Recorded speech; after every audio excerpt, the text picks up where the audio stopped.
नमस्कार मित्रों, निखिलेश स्वामी ज्ञान ज्योति चैनल में आप सभी बहन भाइयों का स्वागत करते हैं। और हम आप बहुत आभारी हैं आपके, जो आप इस चैनल को इतनी मान्यता, इतना प्रेम देते हैं। उन माता बहनों का भी हम बहुत धन्यवाद करते हैं, चाहे वो भारत से हों, नेपाल से हों अथवा किसी अन्य देश से हों। उन सभी को हमारा बहुत बहुत धन्यवाद। साथियों, आज एक चर्चा के साथ मैं पुनः उपस्थित हुआ हूँ, जिसमें लोगों ने एक इच्छा जाहिर की है कि पारदेश्वर भगवान शिव का विग्रह क्या होता है, और अगर उन्हें कोई साधना नहीं आती है तो उस विग्रह को या लक्ष्मी के विग्रह को किस तरीके से पूजन करें कि वह उनके जीवन में अनुकूलता दे। तो यहाँ मैं किसी चीज़ की निर्माण की बात नहीं कर रहा हूँ, यहाँ उसी के बारे में बात कर रहा हूँ जो इस तरीके के प्रश्न हैं। तो साथियों, इस पर आगे बढ़ते हैं।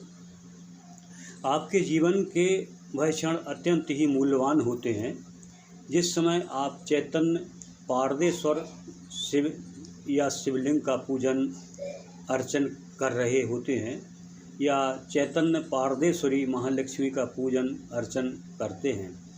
जीवन में वे बहुत ही सौभाग्यशाली व्यक्ति होते हैं जो इस तरीके के भगवान पारदेश्वर का पूजन करते हैं या भगवान शिव की आराधना में प्रवृत्त होते हैं। वो चाहे स्त्री हो या पुरुष हो, साधक होता है। उन लोगों का जीवन धन्य हो जाता है जिन्होंने पारदेश्वर के दर्शन किए हैं। पारदेश्वर दर्शन का मतलब ये है कि जहाँ पारदेश्वर शिव स्थापित हैं वहाँ आपको ज़्यादा पूजन करने का समय नहीं मिला या वहाँ व्यवस्था नहीं थी, आपने सिर्फ उनको स्पर्श किया, दर्शन किए, तो ये भी बहुत सौभाग्य की बात होती है। वे माताएं भी धन्य हैं जिन्होंने ऐसी संतान को जन्म दिया जो पारदेश्वर शिव की आराधना साधना में रत होता है। व्यक्ति पारदेश्वर शिव या लक्ष्मी का विग्रह का पूजन करके उसके जल को यदि अपने शरीर पर छिड़क लेता है, यानी पारदेश्वर शिव का पूजन किया, अभिषेक किया, उसके जल को आप ले करके अगर अपने शरीर पर छिड़क लेते हैं तो ऐसा करने से आपके जो दोष हैं, जो जाने अनजाने के दोष हैं, जिन कारणों से आपके रुकावटें आती हैं, परेशानियां हैं, दुख, बीमारियां, कुछ कष्ट जो भी है, तो उन दोषों को शांत करने में यह जल बहुत सहायक होता है। यह क्रिया जो है आपके लिए बहुत लाभ देने वाली होती है। यहाँ पर मैं पारा से सोना बनाने की प्रक्रिया के बारे में बात नहीं कर रहा हूँ और ना ही पारे से विग्रह बनाने की बात कर रहा हूँ, तथा पारे को ठोस बनाने या उसके संस्कार के बारे में कोई बात नहीं कर रहा हूँ।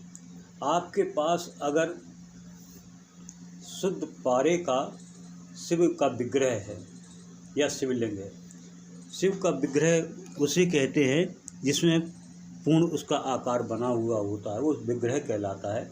और शिवलिंग वो है जो उनके एक चिन्ह जिसको निमित्त मात्र मानते हैं, वो शिवलिंग है। तो या मान लीजिए ये नहीं है, लक्ष्मी का विग्रह है आपके पास, तो उस विग्रह के लिए चैतन्य या ऊर्जावान किस प्रकार से बनाया जाए, इस गोपनीय पूजन के रहस्य के बारे में चर्चा कर रहा हूँ।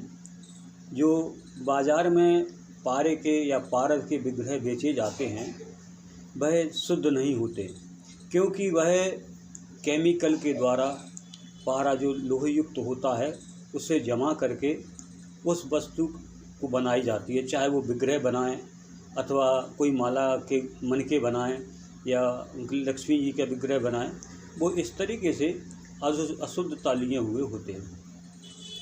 अधिकतर तो रांगा के विग्रह आपको बाज़ार में मिले जाएंगे और उसके ऊपर अशुद्ध पारे का ये लेप कर देते हैं जिससे वो चमकीला दिखाई पड़ता है। इस प्रकार के विग्रह किसी प्रकार के आपके जीवन में लाभदायक नहीं होते हैं और ना ऐसे विग्रह को चैतन्य किया जा सकता है। विग्रह चैतन्य की क्रिया में यह बात ज्योतिषीय दृष्टि से है कि जब आप इस क्रिया को करें तो उसमें ये देखा जाता है कि पुष्प नक्षत्र होना चाहिए और पूर्ण तिथि। भगवान के शिव से सायुज्य जो नक्षत्र होते हैं उनको भी देखा जाता है, और उस दिन जो चंद्रमा है वो आपके किस साइड में, जहाँ आप पूजा कर रहे हैं उस दिशा के अनुसार आपके किस तरफ हो। अगर वाम भाग में चंद्रमा है तो आपके लिए लाभदायक है, सफलतादायक है। यानी चंद्रमा का निवास किस तरफ चल रहा है, ये ज्योतिष का विषय है, वहाँ आपको देखना पड़ेगा। और लक्ष्मी अग्नि कोण में हो, उस दिन अग्नि कोण में स्थान ले रही हो, अग्नि कोण से देख रही हो, ये अग्नि कोण लक्ष्मी के लिए संयोग माना जाता है। जब इस प्रकार के ग्रह नक्षत्रों का संयोग बने तो इस प्रकार के मुहूर्त में तब वह पूरी प्रक्रिया की जाती है।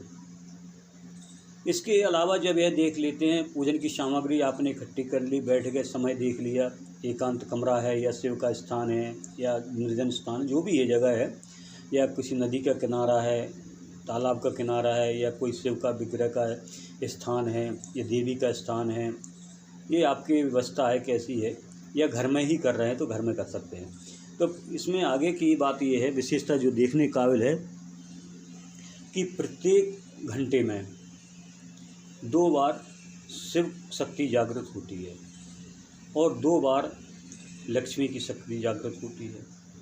ठीक ऐसे ही समय में साधक पूजन की प्रक्रिया पूर्ण करें, और यह क्रिया 16 घंटे तक चलती है।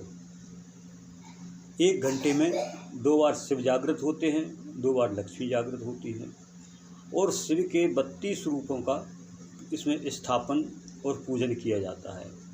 इन्हीं के साथ 32 लक्ष्मियों के स्वरूप का भी चिंतन, पूजन उनका भी किया जाता है।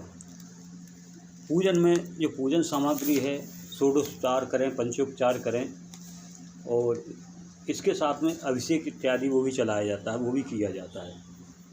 अब यहाँ पर आपका प्रश्न रहेगा कि वो भगवान शिव के कौन से नाम हैं, लक्ष्मी के कौन से नाम हैं जिनसे हम करें। तो यहाँ पे मैं नाम आपको बोल के बता दे रहा हूँ। सदा शिवाय नमः, रुद्राय नमः, कालाग्नि नमः, चिंतनाय नमः, विरूपाय नमः, वैद्रवाय नमः, लक्ष्मी रूपाय नमः, कृष्ण रूपाय नमः, मुक्ति रूपाय नमः, चिंत रूपाय नमः, भवेश्वराय नमः, आबद्ध रूपाय नमः, पूर्णत्व रूपाय नमः, चैतन्य रूपाय नमः, क्रियमाणाय नमः, कालंतराय नमः, पूर्णस्याय नमः, सभां भैरवाय नमः, सचिंत्य रूपाय नमः, पारदेश्वराय नमः, आबद्ध लक्ष्मी नमः, अन्नपूर्णाय नमः, दीर्घ रूपाय नमः, कालमुक्ताय नमः, मृत्यु रूपाय नमः, गणेश रूपाय नमः, सरस्वतेश्वराय नमः, पूर्णेश्वराय नमः, कल्याण रूपाय नमः, पूर्ण आबद्ध रूपाय नमः, दीर्घ रूपाय नमः, कल्याणार्थ सदा पूर्णवश्याम सह दीर्घ रूपाय नमः। इस तरीके से भगवान शिव के ये रूप हैं, और इन्हीं के साथ में 4 रूप के ही उनकी चतुर्थ दिशाओं में भी पूजन किया जाता है, जिसको अमृतु रूपाय, अमृताय रूपाय, कल्याण रूपाय और पूर्ण कुबेर वैश्वना रूपाय। ये 4 विग्रह, यानी 4 जो नाम हैं, इन नाम से उस विग्रह के चारों तरफ आपके लिए 4 दिशा में पूजन करना चाहिए। जब आप शिव के इस तरीके से पूजन करेंगे 32 नामों से, और इसी प्रकार से इन्हीं के साथ में जो है लक्ष्मी चैतन्य होती है, तो आप लक्ष्मी के भी नाम से चिंतन करके और उनका अभिषेक पूजन करेंगे। वो नाम मैं आपको बोल के सुना दे रहा हूँ। श्रेय नमः, लक्ष्मी नमः, महालक्ष्मी नमः, धन लक्ष्मी नमः, धान्य लक्ष्मी नमः, पृथ्वी लक्ष्मी नमः, कीर्ति लक्ष्मी नमः, भवन लक्ष्मी नमः, यश लक्ष्मी नमः, दीर्घ आयुर लक्ष्मी नमः, पूर्ण लक्ष्मी नमः, पुत्र लक्ष्मी नमः, पौत्र लक्ष्मी नमः, व्यापार लक्ष्मी नमः, पूर्णतां वै लक्ष्मी नमः। पुष्पधनवाय लक्ष्मी नमः। सौंदर्य लक्ष्मी नमः। गुणोर्वलाय लक्ष्मी नमः। पुत्र पौत्र बंधु बांधवोर लक्ष्मी नमः। आबद्ध पूर्णत्तम लक्ष्मी नमः। अन्नपूर्णाय लक्ष्मी नमः। सतश्रिये नमः। कामदेवाय लक्ष्मी नमः। रति लक्ष्मी नमः। सौंदर्योत्तमा लक्ष्मी नमः। पूर्ण अपूर्वे लक्ष्मी नमः। सचिंतनाय लक्ष्मी नमः। कल्याण लक्ष्मी नमः। दीर्घ आयुष लक्ष्मी नमः। कालरंध्र लक्ष्मी नमः। धन धान लक्ष्मी नमः। पूर्ण वैभव लक्ष्मी नमः। पूर्ण श्रिय लक्ष्मी नमः। पूर्ण आयु लक्ष्मी नमः।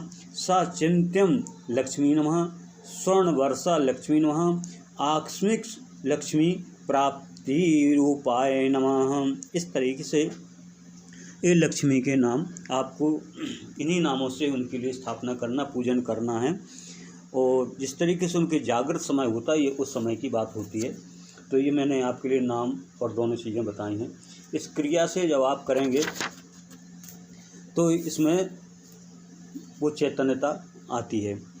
आगे फिर थोड़ी सी और है कि जहाँ मैंने कहा था कि 4 दशा में 4 शिव के रूप की पूजन करना है, इसमें फिर एक बात और आती है कि इसके बाद में फिर आधार शक्ति, पृथ्वी शक्ति और उदर शक्ति, यानी पाताल और मृत्युलोक और आकाश, ये 3 हैं। तो आप जो है आधार शक्ति जिसको पाताल से लेते हैं तो वहाँ से आपके लिए स्थापन करना है। ये स्थापन एक मानसिक तरीके से चलता है। तो इसमें क्या है कि सिद्धिर्वे नमः, ये भगवान शिव का नाम हो गया। इसमें समावेश आपके लिए भगवान शिव के नाम के साथ में सिद्धेश्वरी पूर्णाय रूपाय लक्ष्मी, इसको स्थापित करना है।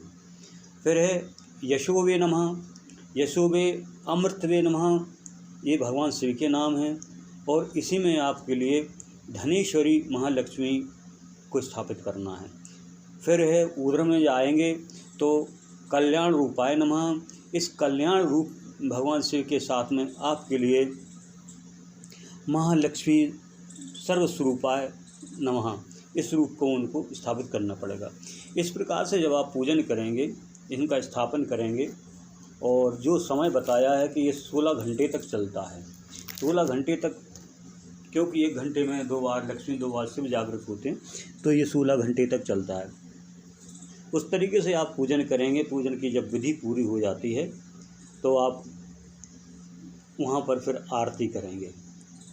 जो भी आपको भगवान शिव की आरती करेंगे और माला मंत्र जप जो भी भगवान शिव का है पंचाक्षरी, उस मंत्र को करेंगे और महालक्ष्मी के मंत्र को करेंगे, एक एक माला। इस प्रकार से नैवेद्य इत्यादि चढ़ाना, फूल प्रसाद, ये तो सब जानते हैं। इसमें ये वीडियो बड़ा हो जाता है, इसलिए जितना हो सका उतना मैं कम समय में आपको से बात करता हूँ। तो इस तरीके से उसमें आप जो है प्रसाद इत्यादि चढ़ाएँ, माला, फूल माला इत्यादि चढ़ाएँ, ये सारी चीज़ें। और आखिरी में हवन भी किया जाता है, जो कि ये बेल के जो फल होता है उसको लिया जाता है। और ये लक्ष्मी जी की जो माला होती है कमलगट्टी की, उस कमलगट्टी को लिया जाता है। अगर कमल के पुष्प हैं तो उनको भी ले लिया जाता है। हवन सामग्री ली जाती है और गुड़, शक्कर इत्यादि, खीर, ये सब चीज़ें से मिला करके, और गंध, और ये आपकी कपूर कचरी मिला करके, इससे घी मिला करके हवन किया जाता है। हवन में ज़्यादा नहीं करना आपके लिए, केवल 108 आहुति दें, यही काफ़ी है। इस तरीके करने से वह विग्रह एक चैतन्य युक्त होता है। और ऐसे विग्रह के मात्र दर्शन मात्र करने से ही व्यक्ति की इच्छाएँ पूरी होती हैं। और किसी प्रकार का अगर कोई पूजन इत्यादि व्यक्ति प्रतिदिन नहीं कर पाए तो ऐसे विग्रह का वो दर्शन करता है, स्पर्श करता है, तो उसी से ही उसके लिए लाभ प्राप्त होने लगते हैं। और जो भी उसके दोष होते हैं वो दोष दूर होने लगते हैं। तो इस प्रकार से आज ये गोपनीय रहस्य के लिए मैंने आप लोगों को प्रेम से जो आपने पूछा उसको मैंने उद्घाटित किया।